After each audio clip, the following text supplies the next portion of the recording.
오늘부터 느헤미야를 연속으로 설교하려고 합니다. 이 시점에 제가 느헤미야서를 자세히 살펴보고 싶은 마음이 든 이유가 크게 두 가지가 있습니다. 첫째는 느헤미야가 탁월한 리더십의 본보기가 되기 때문에 그렇습니다. 느헤미야를 가리켜서 역사의 새벽을 가져온 사람이라고 평가를 합니다. 민족의 암울했던 시기에 침체와 위기를 돌파해내고 비전을 심어준 리더였습니다.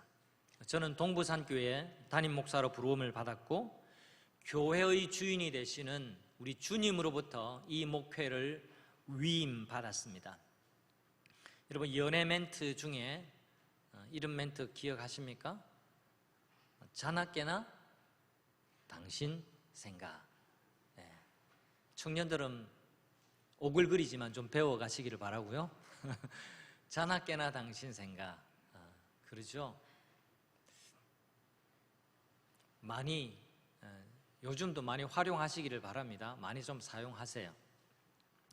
이런 말이 있는 것처럼 요즘 저는 자나깨나 교회 생각, 동부산 교회 생각이 많습니다. 저의 짧은 경험이나 일천한 생각으로 리더십을 발휘하지 않도록 여러분들께서 저를 위해서 기도를 꼭 해주시기를 부탁을 드립니다. 느헤미야의 이야기는요, 리더십의 교본과도 같습니다. 성경에서 영감을 얻으면서 교회를 이끌고 가야겠다라는 생각이 들었기 때문에 제가 이 중요한 시기에 느헤미야서를 펼쳤습니다. 또 다른 이유 한 가지는 안과 밖의 변혁이 우리 모두에게 필요하기 때문에 그렇습니다. 느헤미야서는요, 구약 역사책의 마지막 책인데 크게 두 가지를 기록을 하고 있습니다. 첫째, 바벨론 포로에서 돌아와서 예루살렘 성벽을 재건하는 일에 관해서 느헤미야서는 기록합니다. 이게 1장부터 7장까지의 주요 내용입니다.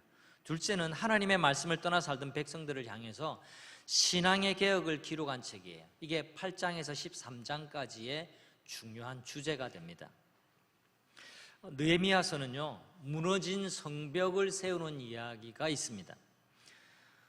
우리 교회당을 한번 생각해 볼까요? 우리 교회 역사가 49년이 되었고 또 예배당, 이 벽돌 예배당을 지은 지가 27년이 되어서 세월이 많이 갔습니다. 고치고 보완하고 새롭게 해야 할 것이 참 많습니다.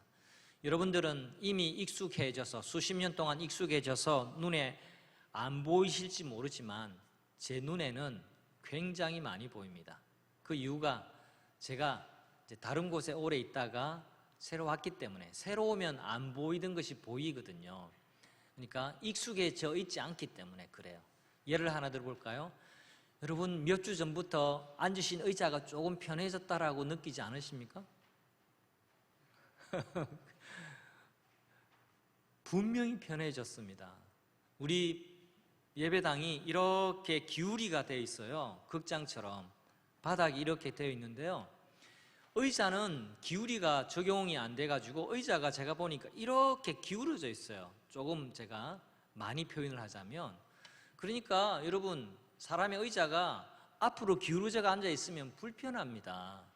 근데 여러분이 지금 십수년, 수십 년 동안 그게 익숙해져 가지고 불편해도 불편한 줄도 모르고 뭐가 잘못된 줄도 모르고 그렇게 이때까지 살아오신 거예요. 제 눈에 보여요. 그래서 제가 모 장로님과 모 집사님께 부탁을 드려가지고, 여러분 예배 마치고 나중에 보세요. 지금 의자의 앞부분이 지금 도두어져 있습니다. 그래서 여러분이 앉으신 데는요, 이제는 수평이 맞추어져 있어요. 이제 좀 뭔가 편해진 것 같지 않습니까? 이건 한 예에 불과하고요, 제 눈에 참 많이 보입니다. 뭐 제가 특별히 잘나서 제 눈에 보이는 게 아니라 여러분, 그럴 수 있고요, 그럴 수밖에 없거든요. 여러분, 시골에 집을 가지고 계신 분이 혹시 계실지 모르겠습니다. 시골의 집에 사람이 살지 않으면 그 집이 금방 폐가가 된다는 것을 여러분 많이 겪어보시고 들어보셔서 아시죠? 그 이유가 다른 게 아닙니다.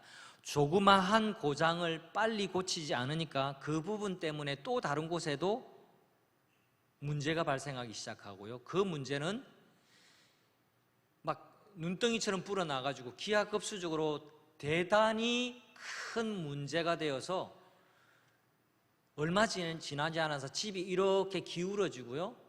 그 집은 금방 폐가가 되어 버리고 맙니다. 별것 아닌 문제가 커지고 커져서 나중에는 집이 무너질 정도가 되어 버리는 거죠. 어제 비가 굉장히 많이 왔는데 저도 새벽에 한 두어 번 깼습니다. 야, 우리 혼자 계시는 우리 어르신들 많이 참 힘드시겠다 이런 생각도 들고 아무런 어려움이 없어야 될 텐데 이런 생각 잠시 하고 또 잠이 들었습니다. 몇 년 전에 우리 교회당도 비가 많이 왔을 때 천정으로부터 내려오는 이 배수관에 낙엽이 이렇게 쌓여서 막혀버려 물이 흘러가야 할 배수관이 아니라 흘러 넘쳐서 그냥 벽을 타고 내려서 이 본당 안에도 많이 피해를 입었다, 그런 이야기를 또 들었습니다. 네, 이런 게 다 수리가 필요한 거죠. 그러면 사람도 그렇지만 건물도 계속해서 수리하고 보완하고 돌봐야 합니다. 그래서 당회에서는 공관위원회를 조직해서 구체적으로 보수 계획을 수립하고 보완하려고 합니다. 느헤미야서에는요, 또 식은 신앙의 열정을 회복하는 이야기가 있습니다. 여러분, 언젠가는 코로나가 물러갈 겁니다. 지금 뭐 나아졌다가 또 긴장의 소식이 들리기도 하고 하지만 많은 분들이 이제 백신을 맞으셔서 한결 이렇게 활동하기가 수월해진 것만큼은 맞습니다.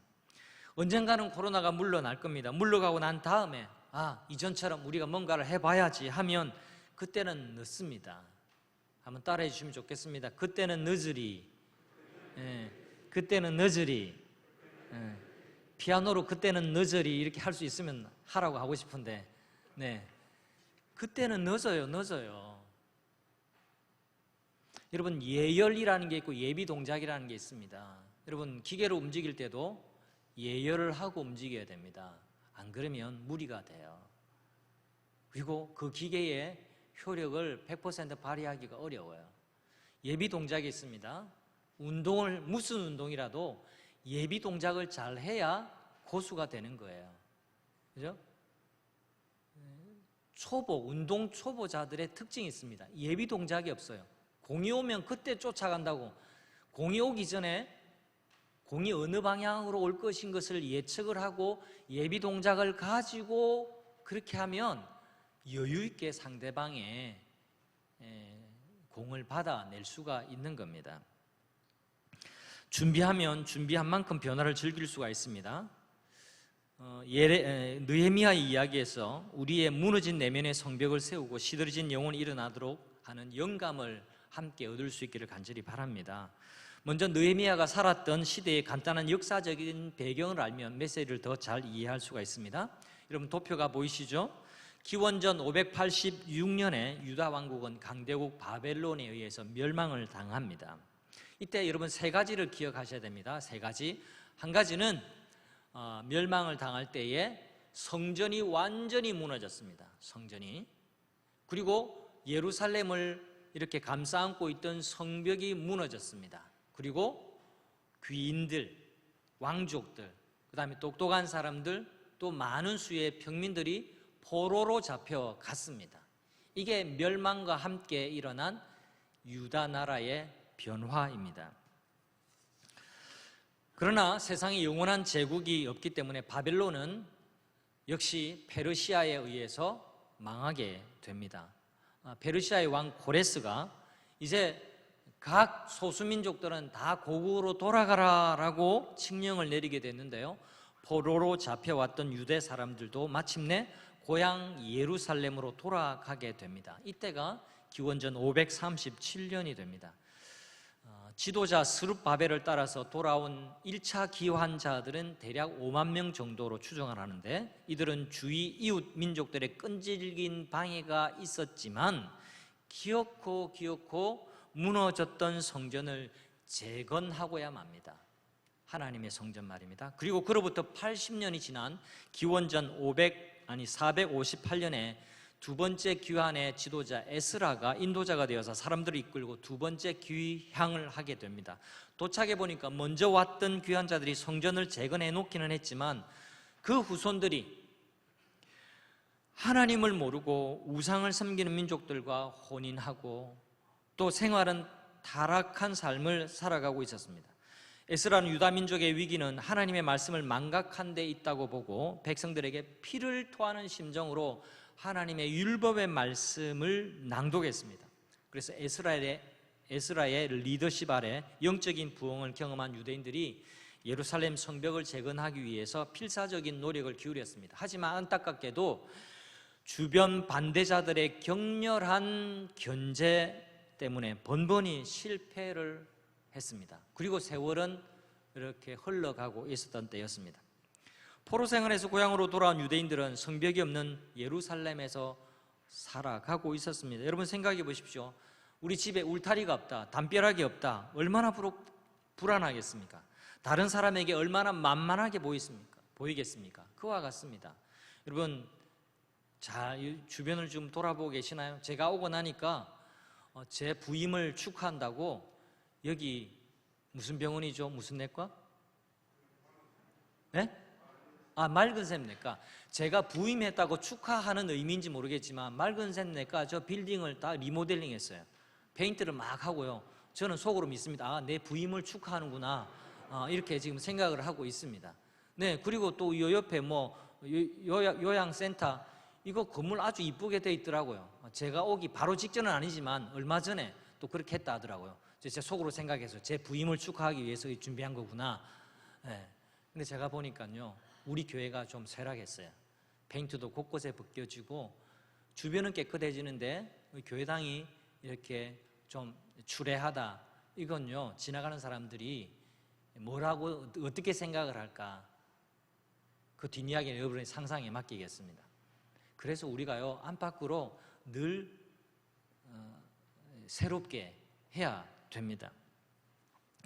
여러분, 성벽이 굳건히 세워져야 자주권을 세상에 알릴 수 있고 외적의 침입으로부터 보호할 수가 있습니다. 그런데 성벽이 없다 보니까 걸핏하면 도적이 와서 마을에 불을 지르고 훔쳐가는 바람에 농사도 제대로 못 짓는 불안한 삶을 살 수밖에 없었습니다. 하나님께서는 허물어진 예루살렘 성벽을 세우는 일을 위해서 우리의 예상을 뛰어넘는 역사를 하셨습니다.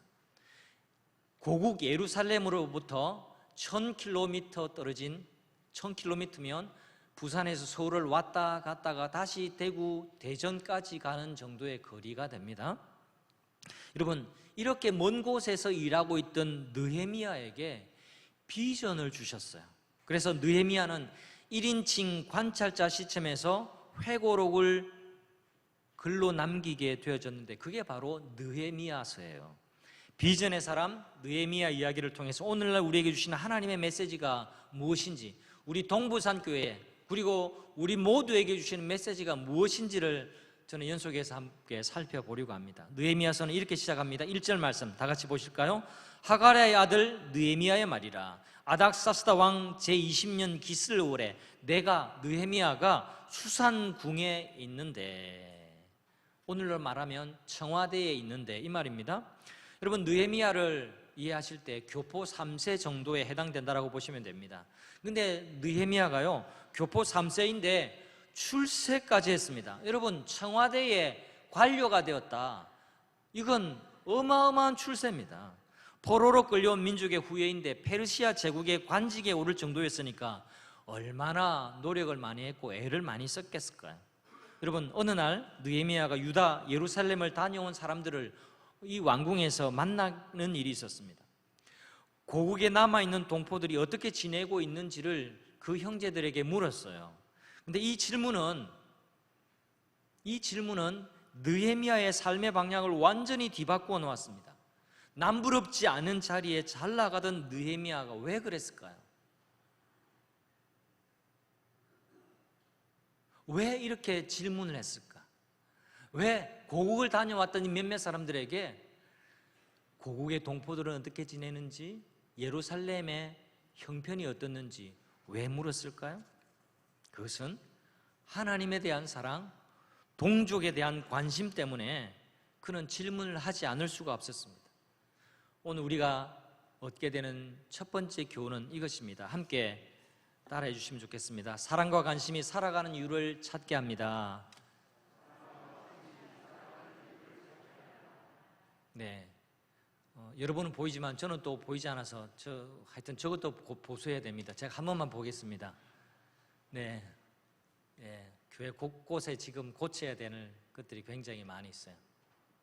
여러분, 서울의 광화문에 가면 여러 건물들이 있는데 교보 빌딩이 굉장히 유명합니다. 여러분 다 보셔서 또 아실 겁니다. 오래전부터 이 교보 빌딩에는요, 아름다운 글귀를 빌딩 전면에 디자인해서 대형 현수막 걸개 그림으로 걸기 시작했습니다. 유명한 걸개 그림이 많은데요, 2015년 광화문 글판 대학생 디자인 공모전에 뽑힌 글이 있습니다. 그게 우주가 우리에게 준 두 가지 선물, 사랑하는 힘과 질문하는 능력. 감탄이 나오지 않습니까? 너무 맹송맹송하게 계신 것 같아가지고 제가 한번 다시 읽어드릴게요. 저는 너무 이 문장이 좋아요. 우주가 우리에게 준 두 가지 선물, 사랑하는 힘과 질문하는 능력. 여러분, 이 글은 미국 작가 메리 올리버의 휘파람 부는 사람이라는 시에서 나온 한 문장입니다. 여러분, 제가 문학적인 분석은 잘 모르겠어요. 그런데 따지고 보면 사랑하는 힘과 질문하는 능력은 두 가지가 아니라 한 가지가 아닐까 생각을 합니다. 여러분, 사랑하면 질문이 많아지지 않습니까? 상대방에 대해서 더 알고 싶고 궁금한 것이 많아집니다.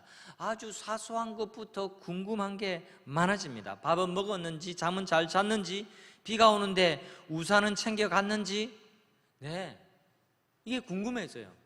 제가 어젯밤에 비가 많이 올 때 우리 교우님들 다 이 밤을 잘 지내고 있는지 제가 궁금했어요. 여러분, 소소한 일상의 모습부터 습관 하나까지 궁금해서 매일매일 질문을 쏟아냅니다. 성도 여러분, 요즘 내가 내 아내에게, 내 남편에게, 또 내 자녀에게 내가 질문을 잘 하고 있는지 되돌아보시기를 바랍니다. 이게 굉장히 중요한 겁니다. 내가 질문을 하고 있는지 아니면 지적질을 하고 있는지, 내가 지시를 하고 명령을 하고 있는지, 이 고치라고, 이 왜 이러냐고, 왜 이 모양 이 꼴이냐고 그렇게 말하고 있는지, 이렇게 됐는데 무슨 이유가 있어요? 당신 어디 아파요? 요즘 기분은 어때요? 이렇게 질문을 하고 내가 사는지, 그럼 한번 되돌아보시기를 바랍니다. 여러분, 애정 어린 질문은 사람을 변화시키지만 훈계하고 지적하는 말은요, 상처를 남길 뿐 사람을 변화시키지 못합니다. 마치 여러분, 국은 국그릇에 퍼먹어야 먹을 수 있는 것처럼 반대로 국을 접시에 담는 사람이 없잖아요. 그와 같습니다. 늘 관심을 가지고 질문하고 사랑을 담아서 언어를 전달할 때에 그때 변화가 일어나게 되는 법이죠. 여러분, 느헤미야의 관심과 사랑을 담은 질문이 성벽을 중건하는 일의 촉매제가 됩니다. 정말로 하나님의 일하심은 신비하고도 흥미롭습니다. 하나님은 필요한 사람을 필요한 곳에 늘 미리미리 예비해 두십니다. 야곱의 가족을 구원하시기 위해서 요셉을 미리 애굽에 보내셨고요, 다니엘을 미리 바벨론에 보내셨고, 느헤미야를 페르시아의 궁에 두셨습니다. 그리고 하나님은 그들을 사용하실 때 작은 것을 통해서 일하기 시작하셨습니다. 요셉이 순결을 지키다가 감옥에 갔을 때 그때 하나님의 드라마는 펼쳐지기 시작을 했습니다. 여러분, 다니엘이 부정한 음식을 거부하고 금식할 때에 그때 하나님은 다니엘을 통해서 놀라운 일을 행하셨어요. 느헤미야가 작은 관심을 갖고 질문했을 때 바로 그때 하나님의 놀라운 드라마가 펼쳐지기 시작했습니다. 예루살렘 형편에 대한 관심과 사랑의 질문이 느헤미야 삶의 대전환을 가져오는 터닝 포인트가 되었습니다. 여러분, 생각해 보십시오. 우리 주변의 모든 아름다운 일은요, 관심 갖기, 사랑하기에서 비롯된다라는 것을 기억하시기를 바랍니다. 교회가 지금 어떻게 변하고 있는지 관심 있게 살펴보시기를 바랍니다. 교회 왔는데 문이 바뀌었는지도 모르고, 교회 왔는데 뭐가 달라졌는지도 모르고 그러시면 안 돼요. 그러시면 안 돼요. 그러니까 뭘 돋보기를 가지고 뭘 잘 쳐다봐라 이게 아니라 교회에 하나님께서 어떻게 지금 일하고 계신지 잘 살피고 이런 마음을 기울여서 그 하나님이 일하시고 있는 그곳에 내 마음을 드리고 동참하기 시작하면 그것이 관심과 사랑으로 나타나게 되는 겁니다. 그러면 내가 헌신하고 내가 섬기고 봉사해야 될 것이 무엇인지 그때부터 여러분 보기 시작할 거예요. 두 번째, 내가 살아가는 모든 일에는 이유가 있다라는 것을 느헤미야의 삶을 통해서 우리가 알 수 있습니다. 고국에 다녀온 사람들의 대답은 성벽은 허물어져 있고 성문은 불탄 채에 그대로 있는데 형편이 말이 아닙니다 라는 것이었습니다. 느헤미야는 그들의 대답에서 하나님께서 이렇게 물으시는 것을, 하나님의 질문을 느꼈습니다. 느헤미야야, 네가 지금 페르시아 왕궁에 있는 이유를 알겠니? 네가 페르시아 왕궁에 있는 이유를 너 알겠니? 이 하나님의 질문이 그의 영혼에 훅 치고 들어오게 된 겁니다. 성경의 위대한 사람들은요, 자신의 자리에서 하나님의 부르심에 응답을 했습니다. 여러분, 비슷한 시기에 하나님의 부르심에 고민했던 에스더 이야기를 여러분 잘 아실 겁니다. 정말 비슷한 시기예요. 몇십 년 차이는 나지만, 여러분, 모르드게가 에스더에게 네가 왕후의 자리를 얻은 것이 이때를 위함이 아닌 줄 누가 알겠느냐라고 모르드게가 에스더에게 질문했습니다. 모르드게와 관계가 좋지 않던 하만의 계략으로 유대 민족 전체가 죽을 위기에 처해졌을 때에 모르드게가 에스더에게 해준 말이죠.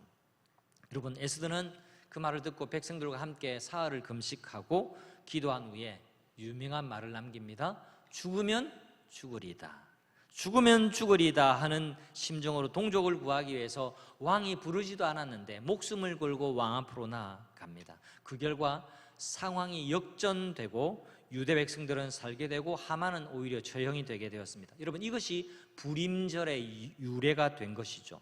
여러분, 에스더가 모르드게를 통해 주신 하나님의 부르심에 응답한 결과입니다. 사랑하는 성도 여러분, 오늘날 하나님은 저와 여러분에게도 물으십니다. 하나님께서 우리에게 물으십니다. 지금 네가 그 자리에 있는 이유를 알겠니? 네가 지금 그 일을 하고 있는 이유를 알겠니? 이렇게 물으십니다. 여러분, 새벽 기도에는요, 늘 본문을 정해놓고 그렇게 연속으로 살펴보고 있습니다. 지난 주 중에는 새벽 기도의 본문이 골로새서였는데요, 제가 참 소중하게 여기는 말씀이에요. 두 군데 말씀이 제 마음을 두드렸습니다. 골 3:17, 골 3:23.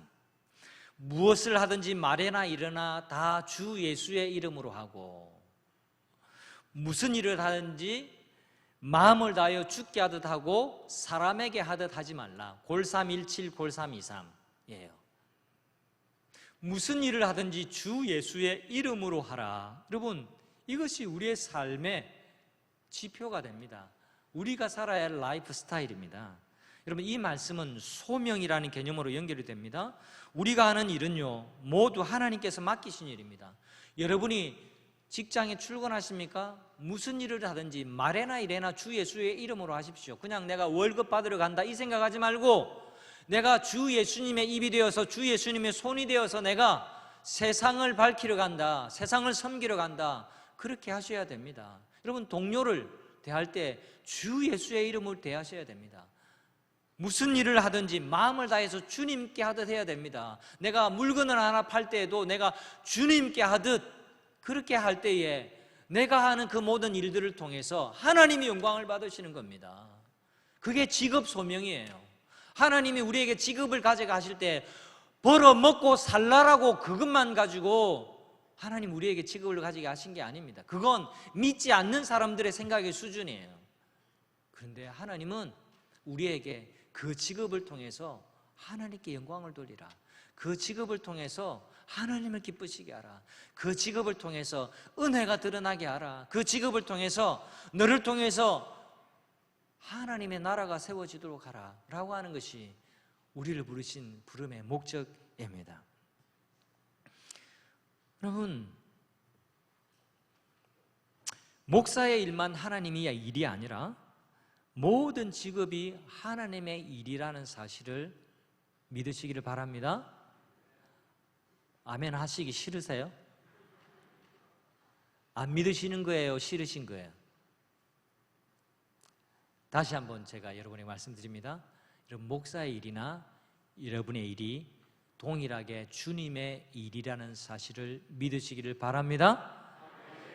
여러분, 우리가 직장에서 또 가정에서 하는 모든 일이 그리스도를 섬기는 일입니다. 맞아요, 틀려요? 맞아요, 틀려요? 제 이야기가 아닙니다. 이건 성경의 가르침이에요.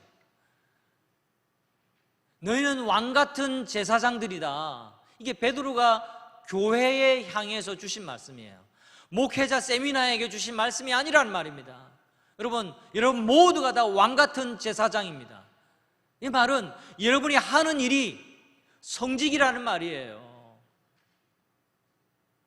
여러분이 하는 일을 통해서 성심을 다해서 하고, 사람에게 하듯 하지 말고 주님께 하듯 그렇게 일한다면 그것이 성직이 되는 겁니다. 제가 설교하고 있기 때문에 지금 성직을 수행하고 있는 겁니다. 여러분은 여러분의 월화수목금토 여러분의 직업생활, 생활의 삶의 현장 속에서 여러분은 여러분의 성직을 수행하면서 살아가시는 겁니다.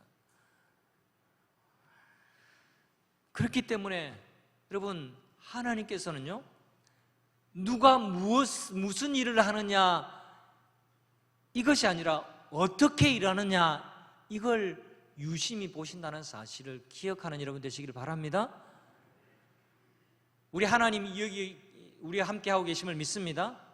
자, 여기 가운데 하나님이 누구를 제일 주목해서 보실까요? 제가 설교하니까 접니까? 아닙니다. 여러분, 그렇게 생각하는 것은 복음적인 생각이 아닙니다. 하나님은 우리 모두를 한 사람 한 사람을 귀하게 보시고 소중하게 여기십니다. 제가 설교를 하는 설교자이기 때문에, 담임 목사이기 때문에 하나님은 나를 여러분보다 조금 더 생각해 주시고 더 사랑해 주신다, 이건 성경에 없는 생각이에요. 그런 생각 가지신 분은 수정하셔야 됩니다. 우리 모두를 꼭 같이 사랑하고 계세요. 하나님은요, 저 사람의 직분이 뭔가, 저 사람의 계급이 뭔가, 저 사람이 하는 직종이 뭔가, 거기에 관심을 가지는 분이 아닙니다. 하나님은요, 우리가 어떻게 일하고 있느냐, 청소를 해도 어떤 마음으로 청소를 하느냐, 목회를 해도 어떤 마음으로 목회를 하고 있느냐, 그걸 보시는 거지, 그 사람이 자리 잡고 있는 그 자리에 하나님이 관심을 두지 않는다는 사실을 기억하시기를 바랍니다. 휴대폰도 아멘 하고 있잖아요, 지금. 세 번째, 같이 따라해 주시길 바랍니다. 함께 읽겠습니다. 시작. 내가 살아가는 이유는 자리가 아니라 하나님의 영광을 위한 목적입니다. 느헤미야는 무엇보다도 기도의 사람이었어요. 느헤미야가 1장부터 13장까지 있는데 느헤미야 기도가 12번이나 등장을 합니다.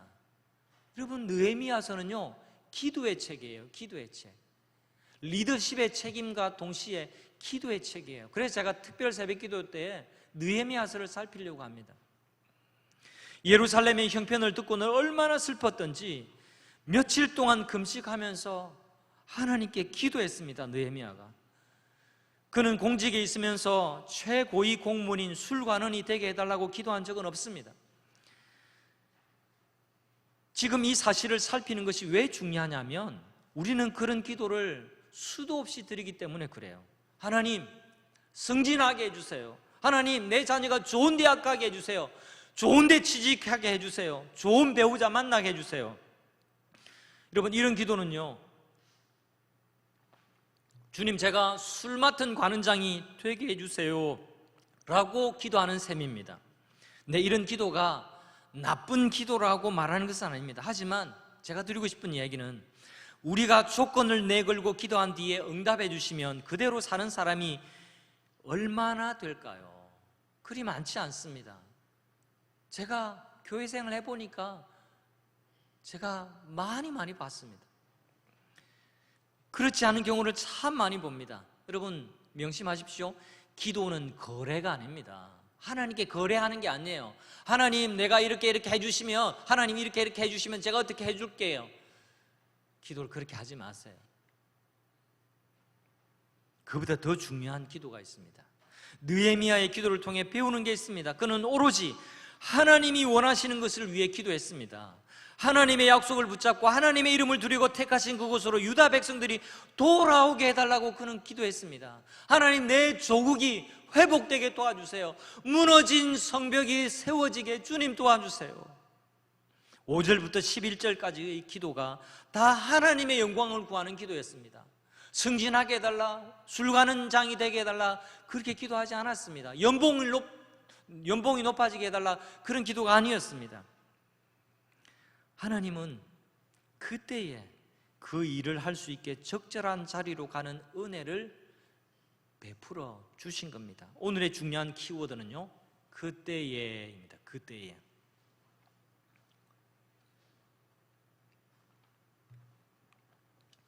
11절 말씀 마지막 부분 잘 보세요. 그때에. 이 그때가 뭐냐니까, 내가 하나님의 영광을 구하는 것을 목적으로 기도하는 그때에입니다. 그때에 내가, 느헤미야가 왕의 술관원이 되었느니라. 자, 더 쉽게 말씀드리겠습니다. 시간의 연차별로 말씀드리면 술관원이 된 것은 그 뒤의 일입니다. 이해하시겠어요? 지금 회고록을 하고 있는 거지, 순차적으로 말하면 예루살렘에 회파된 소식을 듣고 마음이 안타까워서 울면서 금식하고 기도한 다음에 하나님께서 술관원장이 되게 해주신 거예요. 그 앞에 이렇게 기도했습니다. 11절 말씀, 오늘 중요하니까 11절 말씀을 같이 한번 읽겠습니다. 주여 구하오니 귀를 기울이사 종의 기도와 주의 이름을 경외하기를 기뻐하는 종들의 기도를 들으시고 오늘 종이 형통하여 이 사람 앞에서 은혜를 입게 하옵소서. 잠깐만요. 오늘 종이 형통하여 이 사람 앞에서, 이 사람이 누굽니까? 아닥사스다 왕입니다. 임금님에게 은혜를 입게 해 주십시오. 기도했을 때에 하였나니, 그때에, 시작, 그때에 내가 왕의 술관원이 되었느니라. 아멘. 여러분, 우리 한글 성경에는 그때라는 시간 부사구를 사용하지만요, 더 정확하게 풀어서 설명하자면 그리하여, 그러므로 라는 의미를 갖습니다. 한 말씀만 드릴게요. 원어로 말하면 와우 전치사인데요, 그냥 그리하여, 그러므로 라는 겁니다. 더 쉽게 설명하자면 느헤미야는 하나님, 제가 술관원장이 되면 멋지게 일을 한번 해볼게요, 이렇게 기도하지 않았다라는 겁니다. 하나님, 종을 형통하게 해주시고 이 사람에게 은혜를 입게 해주셔서 하나님을 위해서, 조국의 회복을 위해서 일하게 해주십시오, 이렇게 기도했을 때에 그리하여 내가 왕의 술관원장이 되었다. 여러분, 이렇습니다. 성도 여러분, 우리의 기도가 바뀌어야만 합니다. 수단이 아니라 목적을 위해 기도하는 것이 하나님의 마음에 맞는 기도입니다. 성도 여러분, 저는 계속해서 기도하고 있습니다. 하나님, 저를 왜 이곳 동부산 교회로 보내셨습니까? 왜 반송 지역으로 보내셨습니까? 이게 저의 기도 중에 하나입니다. 여러분, 제가 담임 목사가 된 것 자체가 목적이 아닙니다. 하나님이 느헤미야를 무너진 성벽을 세우는 일과 신앙의 회복을 위해서 부르신 것처럼 저를 하나님의 영광을 위해서 이곳에 부르셨다라고 저는 믿습니다. 성도 여러분, 제가 이 하나님의 목적을 놓치지 않도록 제 마음이 변질되지 않도록 위해서 기도해 주시기를 간곡하게 부탁을 드립니다. 제가 끊임없이 담임 목사라는 자리가 아니라 교회를 건강하게 세우는 목적에 초점을 맞추는 리더가 되도록 기도해 주시기를 부탁드립니다. 마지막으로 이 한 가지, 이 메시지에 연관되는 저의 목회 방침에 대해서 여러분에게 당부의 말씀을 하나 드리고 말씀을 맺을까 합니다. 이때 아니면 드릴 기회가 없기도 하겠고, 아니 이때 말씀을 드리는 것이 적절하다고 제가 판단이 되었기 때문에 그렇습니다. 제가 이제 부임한 지 2달이 되었습니다. 2달 이틀이 되었습니다. 코로나 때문에 가정신방, 부임신방은 지금 체계적으로 하지를 못하지만 주일날 우리 각 기관 목양신방을 하고 있습니다. 그리고 우리 장로님들 가정을 그렇게 만나고 있고요. 또 필요한 긴급한 신방은 합니다. 그리고 2달이 되었지만 장례가 4건이 나서 장례를 다녀왔고, 또 돌예배 있었고, 또 이사 간 일이 있어서 또 이사 신방을 했습니다. 필요한 신방은 연락 주시면 제가 하겠습니다.